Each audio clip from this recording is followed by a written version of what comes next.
It's been just about a month since The Ward and the Paunch came out, and I'm already kind of looking at what the next DLC could be for Total War Warhammer 2. And I think that the next logical step is going to be an old world update in the direction of Wood Elves, the Beastmen, or maybe even Norska. I think Norska is really kind of a long shot, to be totally honest. I think that would wait for some sort of Warriors of Chaos revamp with a Game 3 launch with the Demons of Chaos. But we've already talked about the Wood Elf update, and I want to start diving into some Beastmen stuff. So what I'm going to be doing here is the next 2 or 3 videos, I'm going to be talking about some potential Beastmen Legendary Lords. We've already talked about Goros and Taurox, which I think are everyone's kind of big wants when it comes to the other Legendary Lords that aren't really in the book.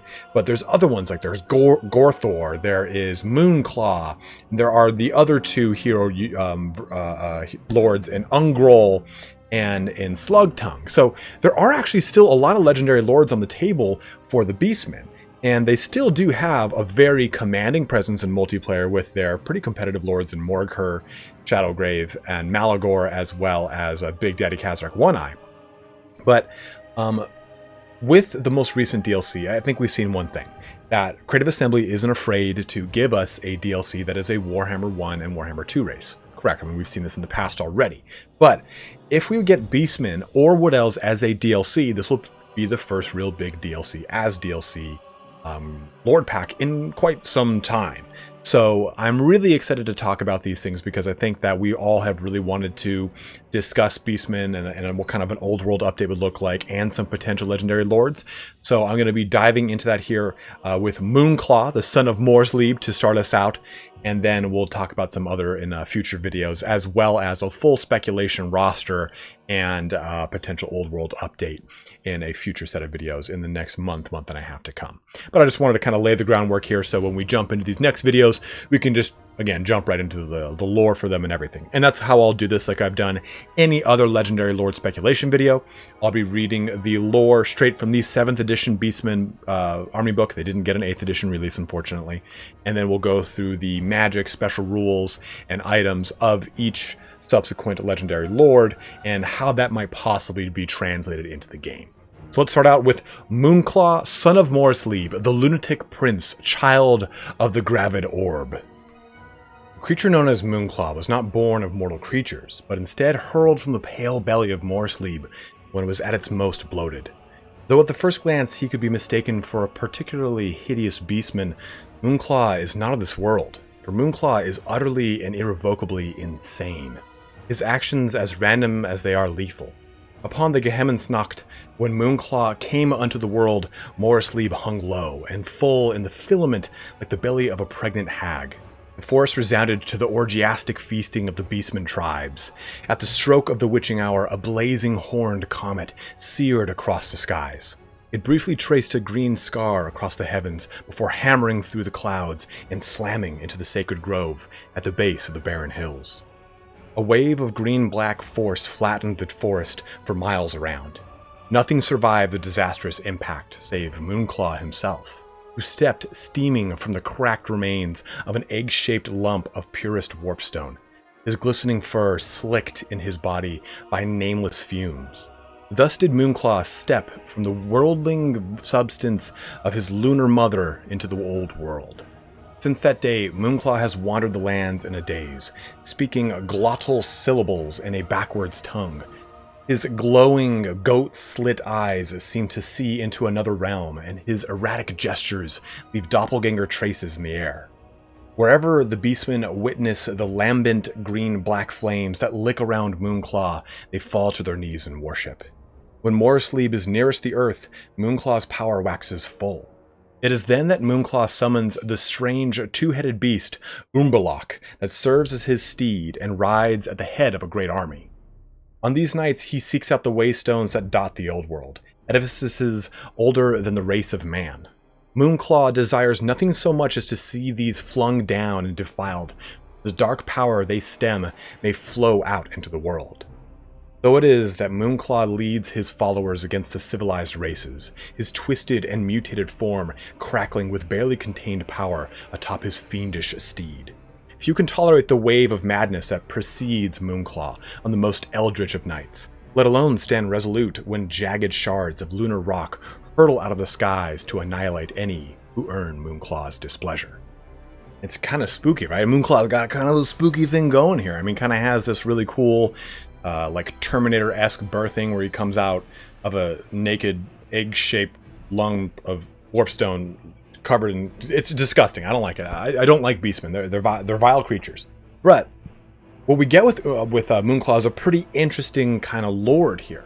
When we take a look at his actual stat line, it is very much a caster character. He's not a hybrid character of the sort. He's only a level 1 wizard, but he can pull spells from the lore of Wild or of the lore of Shadow.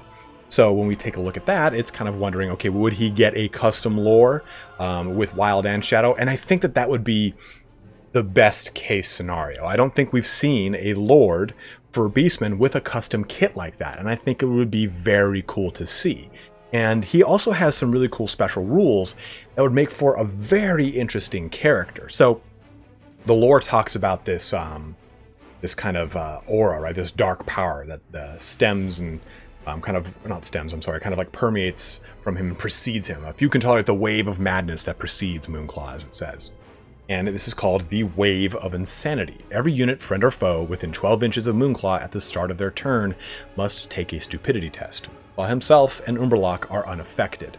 Now, obviously, we don't have stupidity in Total War Warhammer 2. So, the Wave of Insanity I could see as being some form of Mortis Engine effect. And I also kind of want to say that we'll talk about the Unholy Zenith, his other special rule, first before we go into how these two might actually come into the game, because I think that when you hear Unholy Zenith, it's got a pretty poignant use as well. So Unholy Zenith, his other special rule, at the beginning of the game, secretly roll a d3 and record the number. In the turn that corresponds to this number, more sleep is full. For the entire duration of that turn, Moonclaw has a +2 bonus to his casting rolls.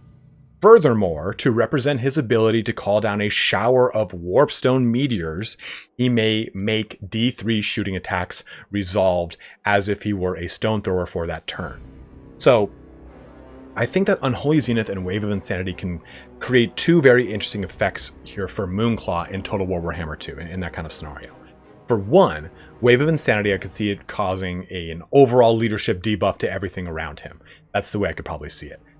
Stupidity, again, doesn't really have a place. If it had the ability to rampage things below a certain percentage health, I think that would be even cooler, though. Like, let's say if a unit is below 25% health, and they're within 40 meters of Moonclaw, then they rampage, which I think would be very interesting. It kind of plays a homage here to the Wave of Sanity and the way that it sounds from the lore standpoint, too. Otherwise, I think just that persistent Mortis Engine effect of a leadership reduction is pretty key.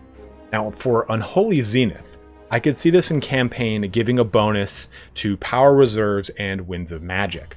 But also, I could also see it being incorporated as some sort of bound ability, in which case it's very similar to Searing Doom, wherein it causes a quick hail of warpstone in this case, call down a shower of warpstone meteors and do damage in a specific range. So Unholy Zenith I could then see exactly as that, as just a special bound ability Searing Doom that maybe has the same damage profile, I guess you could say, as a overcasted Searing Doom. So it's a little bit stronger, and maybe he gets 2 or 3 casts of it in every combat that he can then use to his advantage. And I think that'd be a really cool way to take that into the game.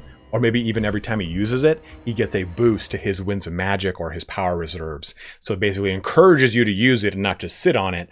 And it's almost like an arcane conduit that gives you that boost there at the same time. So it's like a double-edged weapon there that gives you both a damage ability and a support ability at the same time. I think that's a cool way to envision that ability.